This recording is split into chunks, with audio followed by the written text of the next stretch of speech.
This is a world where we declare war.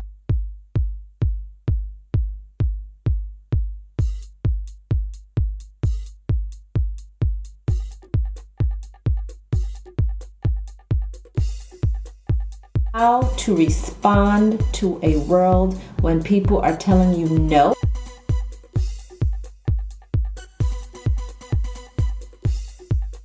That you can't. They want you to walk in the door and be professional, bring your picture and your resume, you come in there straight, and then what? Talking on the phone. Just rude, just completely rude.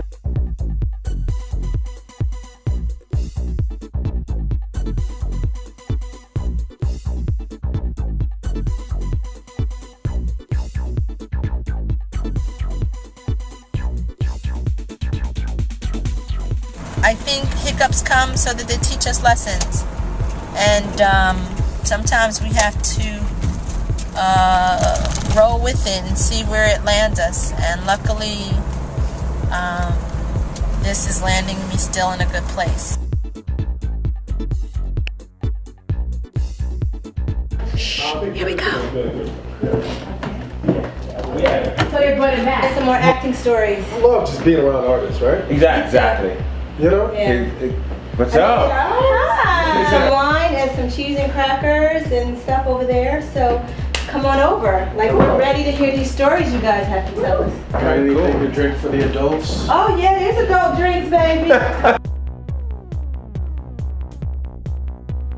I attended Niagara University of Ascension University, a branch of Catholicism, and I was there on partial scholarship as a musical theater performer. Alvin Ailey tried to pick me up out of school to go into their program, but I turned down because there's a point in time in my life where I knew that dancing and singing was something I could do, but it wasn't necessarily my passion. Summer. Here, keep talking. Keep talking. Every summer, our school had the privilege of putting up a production at the local regional theater, which is called Art Park. I had come in to audition for the role of Cinderella's Prince. All right. Now, Cinderella's Prince is actually a dual role because he is not only Cinderella's Prince, he also plays the role of the wolf for Little Red Riding Hood. I'd auditioned, had gotten called back, and was going through another round. And I remember that there was an exceptional amount of time between our group of callbacks and the next group coming in. The choreographer came out, Beverly Fletcher, she's no longer with us, exceptional woman, I think of her often, pulled me aside, and the first thing out of her mouth was, "Okay, JB, don't get upset." She told me that the production team enjoyed my performance in my audition, but could not consider me seriously for the role of Cinderella's Prince because they didn't know how the audience would take to Cinderella having a black prince. Of course this pissed me off. Can you not even think past what you think the show should be and think about what type of story could be told with a black prince? I'm pretty much falling apart at this juncture. Swearing up a storm, punching stuff, not happy about this decision at all. So I'd ask, okay, fine, I can understand that perspective. What if you just give me the role of the wolf? If it's a matter of color, I'm brown, I can be a wolf. No, because it's all-encompassing. It belongs to the character. It was at that moment in time that I really realized, I hesitate to use the word bigoted, but there's a certain amount of it when it comes to this field of art and craft and what people believe is to be the proper way of presenting something. I studied psychology for a little while, so it became too about presenting the human condition in a situation. As actors, particularly, we are the mirrors of our society. We are that embodiment of conflict, of love, of happiness, of sorrow, what have you, to the point where people feel they can relate. And I was really beginning to have a difficult time with this choice. Long story short, I stuck with it. It has become a personal mission of mine to go in to audition for things that I have no damn right going in for. Unless that role specifically asks for an obese Mexican, then no, I won't go there. So far it has worked to my benefit. 2 years ago, I believe, they were trying to bring back Bram Stoker's Dracula. And I had gone in because it was in the whole wave of Twilight and True Blood, all these things were just coming out. Right. Now to look at the casting breakdown, all of these people, period, Caucasian. So I was like, well, what role could I possibly go in for so these people can see that I exist? I went in for the role of Renfield. That was the only role that I can go in that could potentially be colorblind. It was an equity open call, and I just happened to be there already auditioning for something else. The line was short for that call. There were no people of color, any ethnicity in the line. So I just jumped in. And I had in my mind George Bernard Shaw's Man and Superman, piece that the devil says. Went in, gave my headshot and resume. I forget who the casting director was, older gentleman. I tried to look it up on the way here, and it may be a defunct company now. And I went into the corner of the room and I started. I fell into my character and I became this crazy man. When I was done, he just looked at me and he was like, that was amazing. Now I know they're not gonna want to see you for this, but I'm gonna push you through. I am gonna send you up for this role. And that's all I wanted to hear. I walked out there like clicking my heels, literally, because my plan of action was met. Right. Needless to say, the production didn't come through. That was my experience, my battle scar from sophomore year in university, when I was told, we don't know how the audience will take to Cinderella having a black prince. So in my mind, I was like, fuck you and the horse you rode on. Because one of these days, Cinderella gonna have a black prince. Okay, I need a drink after that story. This is my famous shot here while I'm filming you guys as a drink. At the end of the day, we're all still here. We're all artists. We're all pursuing our careers. Although I don't know if I'm all in one piece. Well, it's okay. You are in one piece. I'm talking about up here. As an artist, you don't have to be, right? The good ones aren't. The good ones aren't in one piece. I don't want to be in one. That's what I'm saying. The good ones aren't. You know what I mean? Yeah, We're all kind of crazy. We're all there's a crazy. lot of I say I beauty. stay crazy to stay sane. That's what I'm talking about. You know what I'm talking about? There's a lot of beauty in fragmentation. It is. Yeah. Perfection is somewhat overrated. It is. More than And it's anything, boring.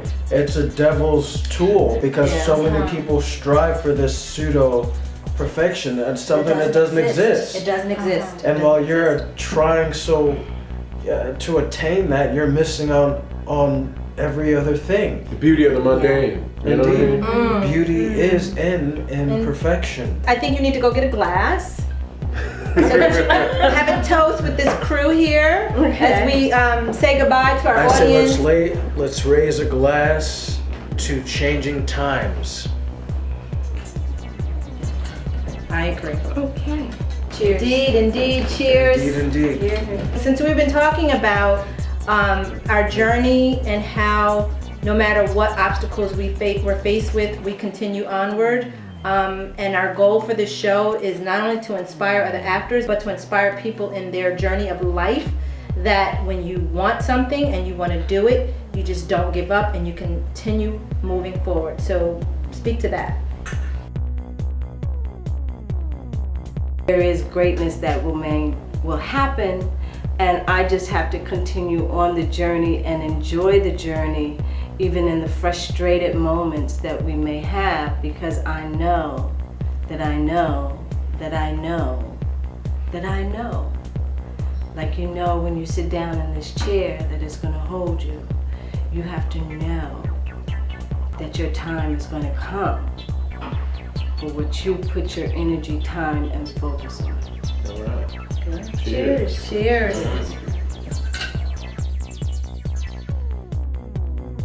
It's incumbent upon each and every one of us, not just in this room, but out in the street, all around life.